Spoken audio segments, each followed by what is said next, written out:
Je m'appelle Dylan, j'ai passé 4 ans en audit financier. J'ai animé plusieurs séminaires dans lesquels j'ai formé plus de 120 juniors. Et l'un des sujets qui a été le plus compliqué à expliquer, c'est toujours, et ça a toujours été, les seuils.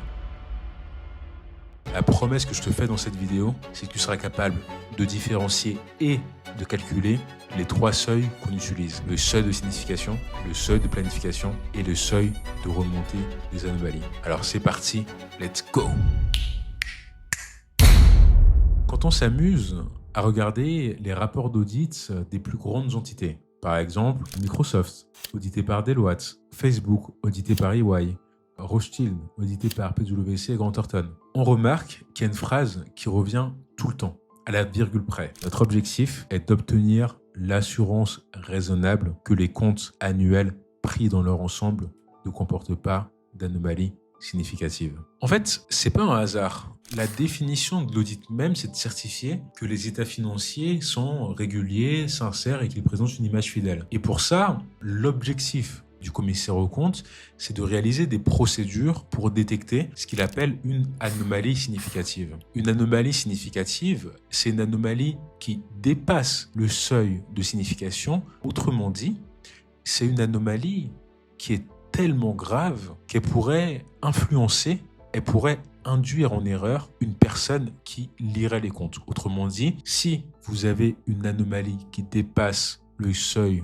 de signification, le commissaire aux comptes peut remettre en question sa signature. Vous allez voir qu'il y a des subtilités par rapport à l'émission du rapport qu'il est primordial de distinguer et dont on va parler à la fin de la vidéo. En fait, la bonne nouvelle avec les seuils, c'est que c'est assez facile à calculer. La formule, c'est toujours une base fois un taux, un pourcentage. Pour le seuil de signification, la base, c'est un agrégat. Un agrégat, c'est par exemple les immobilisations incorporelles, les stocks, les dettes financières, le chiffre d'affaires, les charges. En fait, un agrégat, c'est simplement un ensemble de comptes qui ont des transactions qui sont similaires. Autrement dit, c'est un poste des états financiers. Et l'idée, c'est que le seuil de signification, vu que c'est le seuil le plus important qui détermine, qui sert de base au calcul des autres seuils, on doit choisir un agrégat qui soit cohérent avec l'activité de l'entreprise. Puisque d'une année sur l'autre, vous avez l'activité du business qui va évoluer. Et l'agrégat doit parfaitement épouser, représenter ce que fait l'entreprise. Quel est son objet social, autrement dit,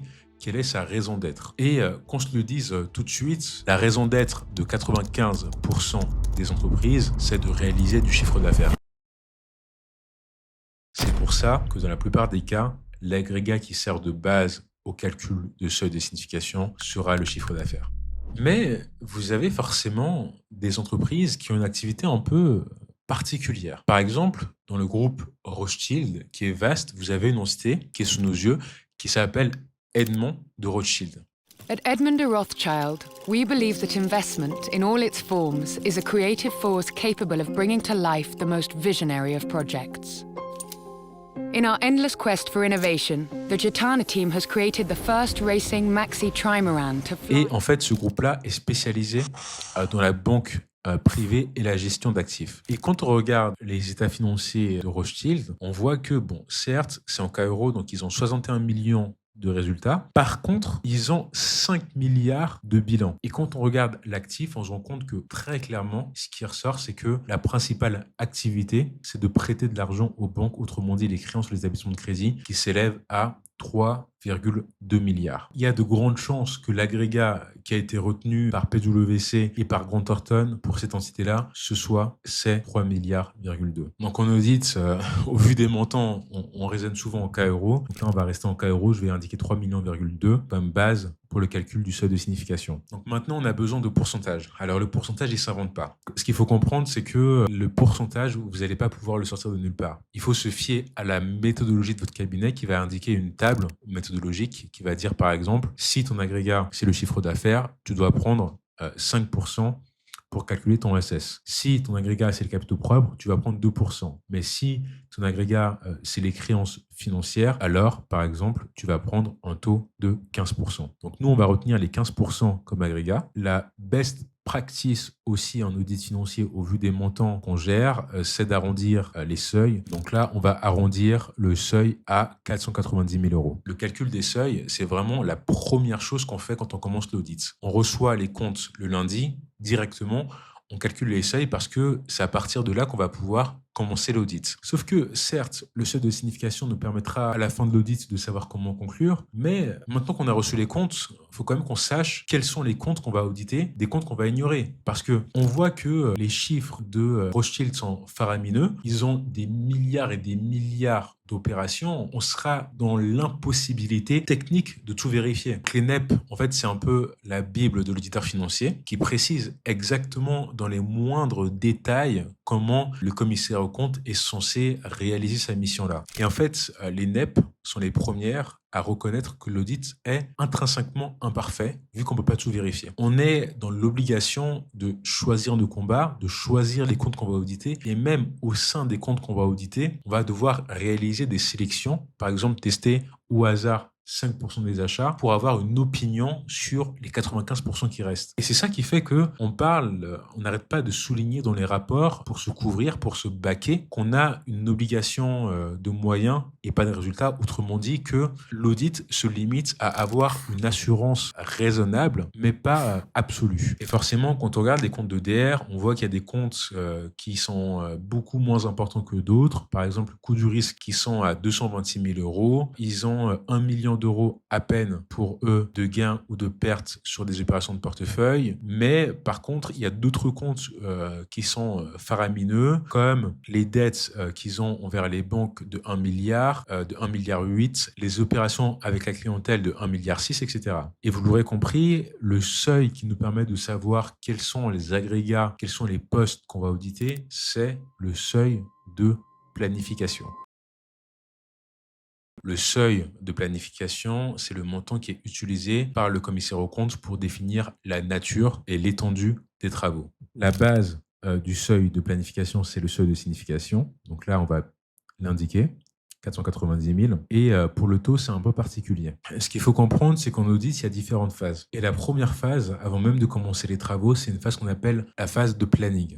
Dans cette phase-là, il y a une étape qui est importante qui s'appelle la prise de connaissance de l'entité. Concrètement, c'est l'équipe d'audit qui va s'asseoir avec le client, lui poser des questions pour bien comprendre son activité, comment il réalise du chiffre d'affaires, comprendre les opérations de l'entité. La deuxième phase qui est importante avant de commencer les travaux lors du final, c'est une phase qu'on appelle intérimaire. L'intérim, ça consiste, pour chacun des agrégats que l'équipe d'audit aura choisi, à tester le processus interne de l'entreprise. Et la combinaison de ce knowledge, de ce savoir, permet en fait à l'équipe d'audit de dire agrégat par agrégat quel est le niveau de risque. Est-ce que pour les achats, on estime que le risque est faible ou est-ce qu'il est élevé? Est-ce que pour les créances sur les établissements de crédit, on estime que le risque est faible ou le risque est élevé? Si on auditait un poste comme les achats ou la banque et que après avoir fait la prise de connaissance et l'intérim, on estime qu'il n'y a pas de risque spécifique, vous avez la méthodologie de votre cabinet qui va vous dire que vous allez pouvoir sélectionner un niveau de risque qui va être faible